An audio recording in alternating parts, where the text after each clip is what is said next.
Assalamualaikum warahmatullahi wabarakatuh. Apa kabarnya teman-teman? Balik lagi di channel KJ Online.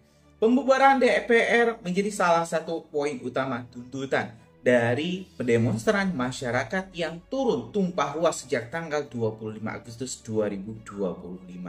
Pembacaan dekret ini memang seharusnya dibacakan langsung oleh Presiden, seperti halnya dulu pernah dibacakan oleh Presiden Soekarno, Presiden Abdurrahman Wahid yang pernah membekukan MPR DPR.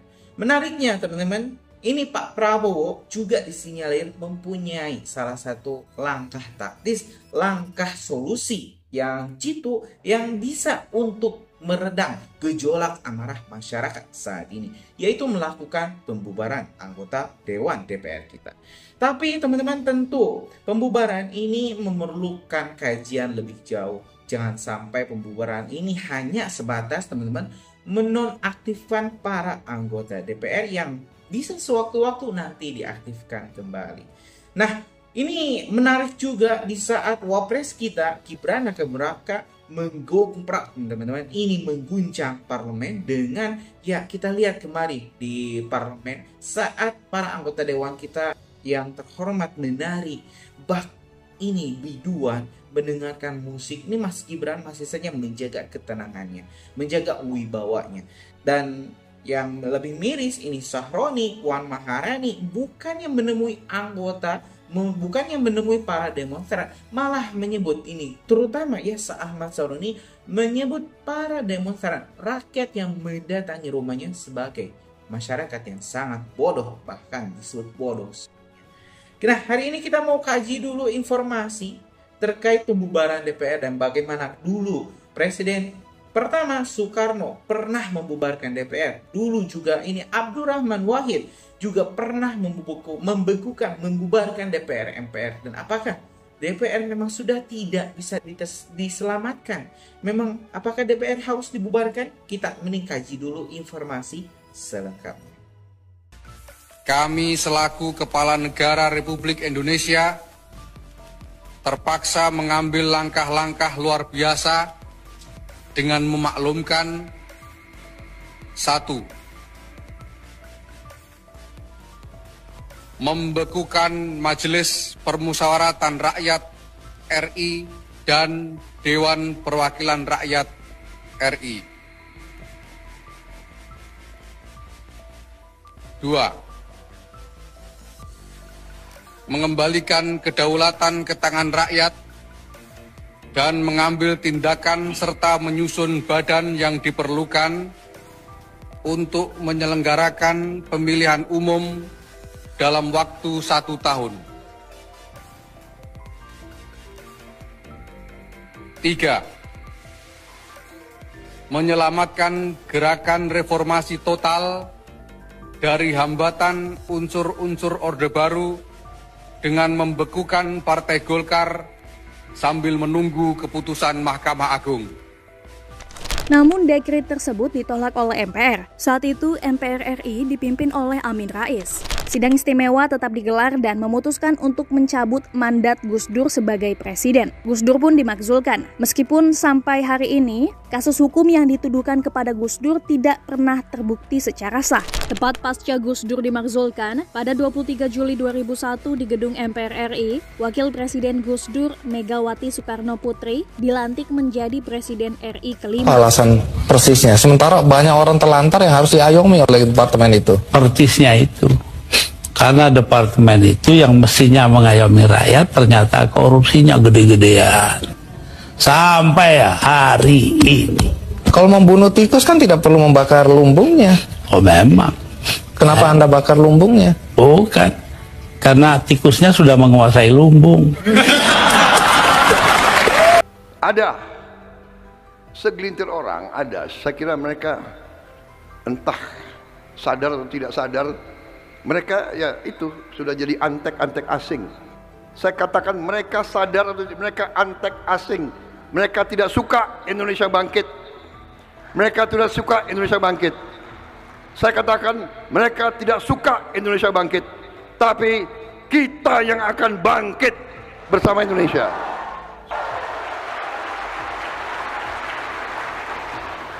Biar anjing menggonggong, kafilah tetap akan terus. Kita berada di atas jalan yang benar. Percaya sama saya. Kita berada di atas jalan yang benar. Kita akan menuju kebangkitan bangsa Indonesia karena kita akan kuasai kembali kekayaan bangsa Indonesia untuk rakyat Indonesia. Tapi saudara-saudara, kalau kita sudah kuasai kekayaan kita perlu tenaga-tenaga, awak-awak, anak-anak muda yang bisa mengelola kekayaan itu. Kita sudah kuasai, kita tidak ngerti gimana menjalankan itu. Saudara, tunjangan fantastis DPR di tengah ekonomi sulit terus dikritik. Amarah warga semakin memanas karena dipicu gaya komunikasi beberapa anggota dewan yang seakan menantang kritik masyarakat. Bubarin DPR, jangan. Memang yang ngomong itu rata-rata orang yang gak pernah jadi duduk di DPR. Cuma mental bilang bubarin DPR, itu lah.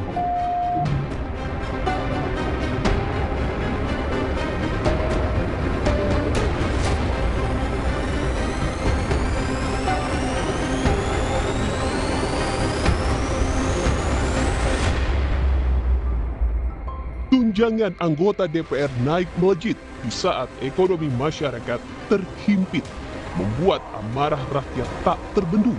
Para wakil rakyat dinilai tidak peka dengan impitan ekonomi yang dirasakan masyarakat.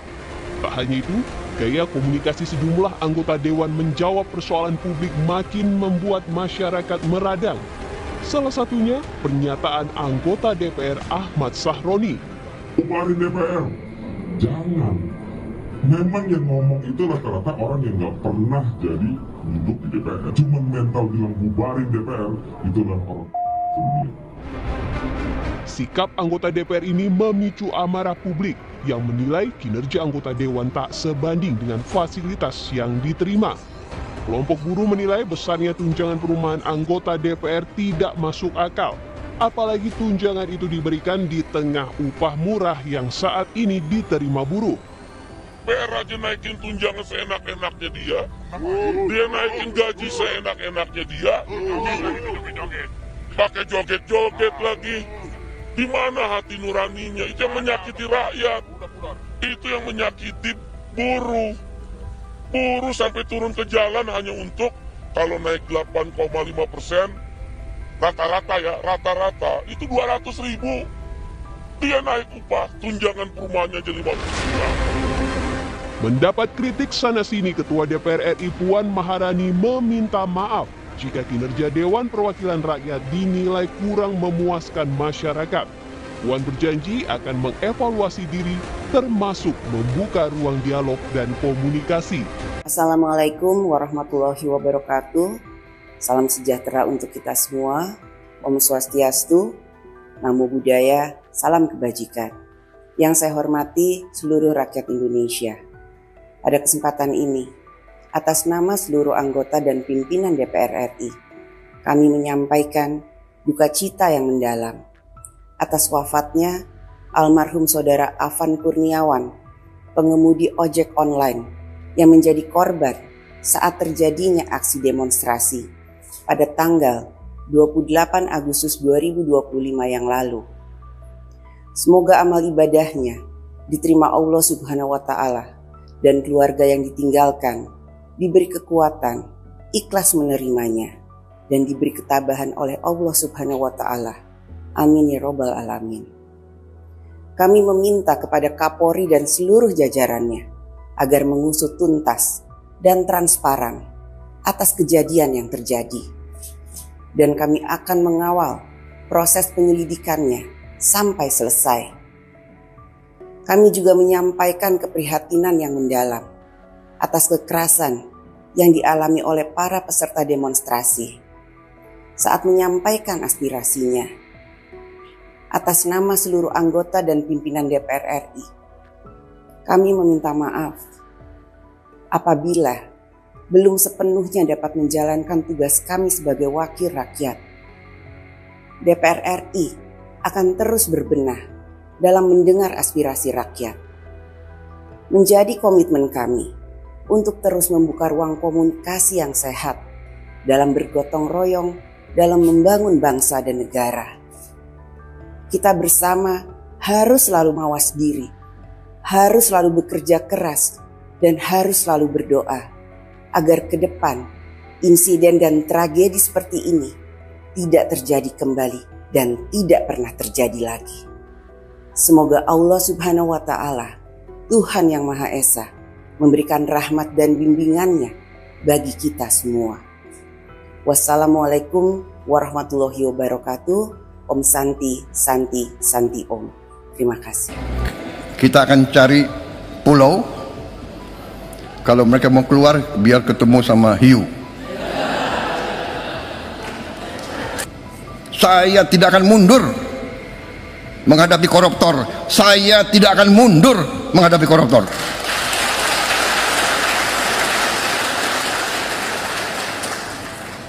Mereka harus mengerti, saya ini siap mati untuk bangsa dan rakyat ini. Saya tidak takut. Mafia manapun saya tidak takut. Apalagi ada Kapolri sama Panglima TNI.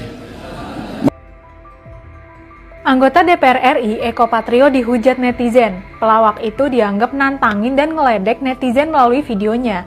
Jadi Eko posting video di akun TikToknya pada 20 Agustus lalu. Dalam video tampak Eko dengan seragam PAN tampil seperti seorang DJ. Di videonya beberapa orang dengan seragam serupa tampak joget di depannya. Captionnya, biar jogetnya lebih keren pakai sound ini aja. Video itu langsung viral. Sejauh ini video itu udah ditonton lebih dari 1,4 juta kali. Video itu direspon negatif. Astagfirullah, nantangin rakyat dia. Catat partainya, PAN, komen seorang netizen.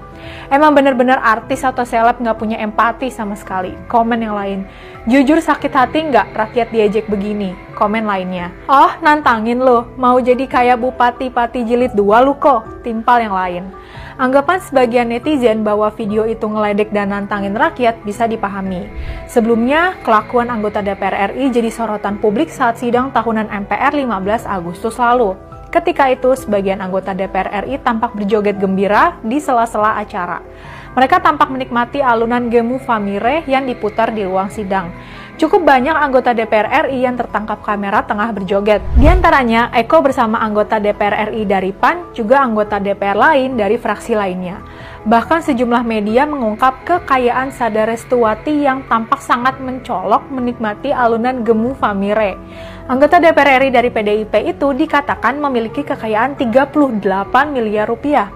Wakil Presiden Gibran Rakabuming Raka yang hadir juga dalam sidang tahunan itu tampak berbeda.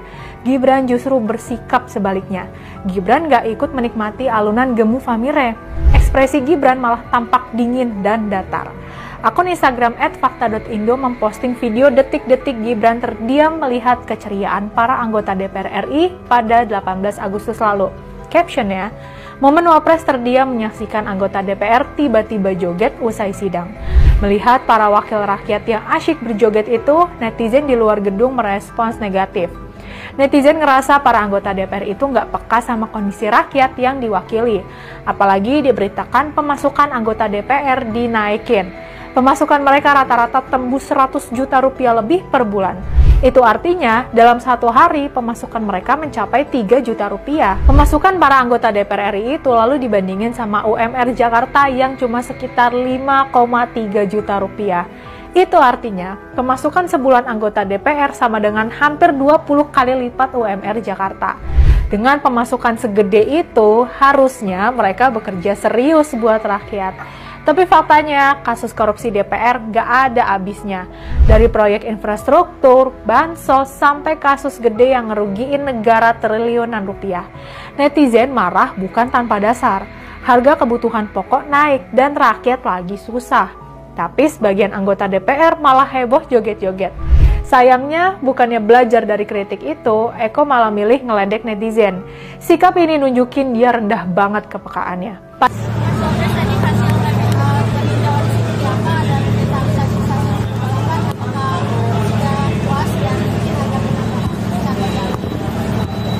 Ya, saya kira progresnya sudah cukup baik ya. Ini ada 9 stasiun yang direvitalisasi. Semoga nanti progresnya berjalan dengan baik dan bisa meningkatkan pelayanan untuk pengguna kereta api. Pembahasan soal kereta, Mas. Kan ada usulan dari anggota DPR agar ada gerbong khusus perokok. Mungkin Mas Gibran melihatnya gimana, Mas, soal itu? Oke. Dalam perumusan sebuah kebijakan ya, itu ada yang namanya skala prioritas. Ini nanti tergantung dengan kekuatan fiskal yang ada di internal KAI. Jika ada ruang fiskal, ya kalau pendapat saya pribadi lebih baik diprioritaskan untuk misalnya ibu hamil, ibu menyusui, balita, lansia, kaum difabel. Jadi misalnya ada ruang laktasi di gerbongnya, mungkin toiletnya, kamar mandinya bisa dilebarkan sehingga ibu-ibu bisa mengganti popok bayi dengan lebih nyaman. Saya kira itu lebih prioritas. Sekali lagi, dalam perumusan sebuah kebijakan ada skala prioritasnya. Yang kedua, saya sebagai pembantu presiden ingin memastikan program-program prioritas visi misi presiden berjalan dengan baik. Ini kan program di sektor kesehatan sudah jelas program-programnya. Ada cek kesehatan gratis, ada pemberantasan stunting. Di Kemenkes juga ada pembangunan rumah sakit baru. Dan kalau saya lihat di tingkat daerah, Pak Wali dan di kota-kota lain juga sudah ada perda pembatasan iklan rokok.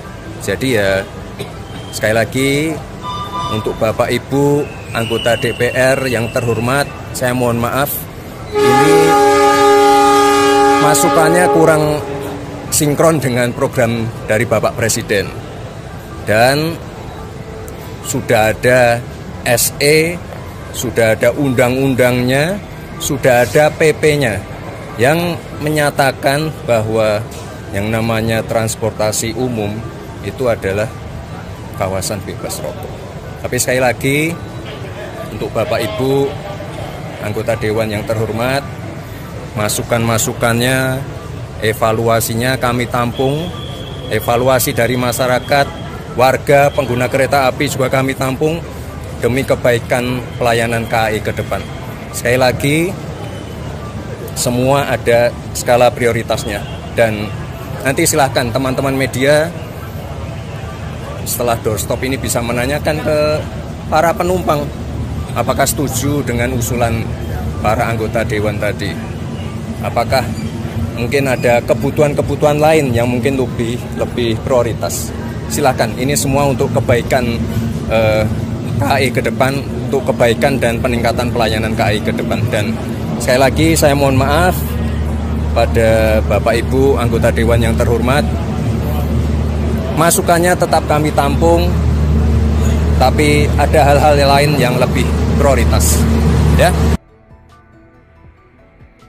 Ya teman-teman, barusan kita telah menyimak informasi selengkapnya terkait dekret pembubaran DPR MPR.